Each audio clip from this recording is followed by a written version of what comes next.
ចំប៉ាប៉ោយប៉ែតទួយតន់បងអើយរៀមបានជួបហើយបើអើយអាណិត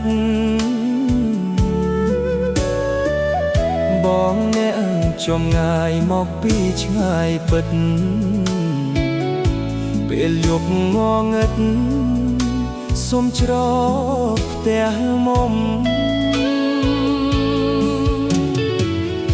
បើអូនលឺហើយកែវអើយកុំខ្មាយប់ងងឹតណាស់បងដាច់ចិត្តសុំផ្ទះស្បើកំសត់របស់ស្រីមុំ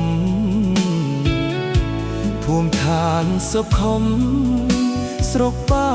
យប៉ែតថ្មីយប់អើយយប់ស្ងាត់ខ្យល់ផាត់ទឹកហូរប៉ោយប៉ែតដងអូ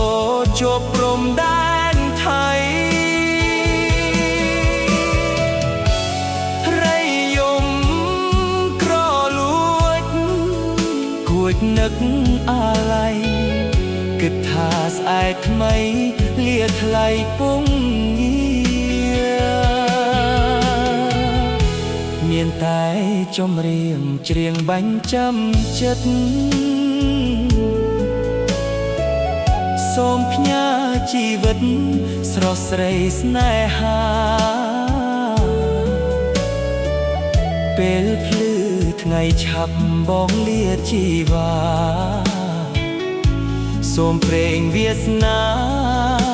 បងបានជួបស្រី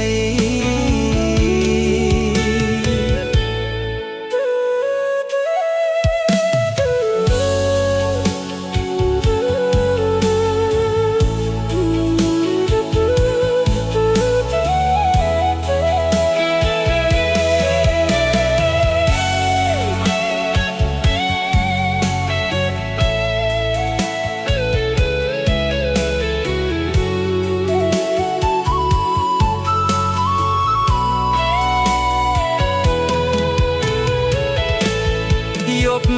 អើយយប់ស្ងាត់ខ្យល់ផាត់ទឹកហូរប៉ោយប៉ែតដងអូជាប់ព្រំដែនថៃ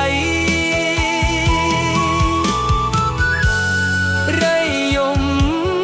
ក្រលួចគួតនឹកអាឡ័យគិតថាស្អែកថ្មីលាថ្លៃពងងារមានតែចម្រៀងច្រៀងបាញ់ចាំចិត្តសូមផ្ញើជីវិតស្រស់ស្រីស្នេហាពេលភ្លឺថ្ងៃឆាប់បងលាជីវ៉ាសូមព្រេងវាសនាបងបានជួបស្រី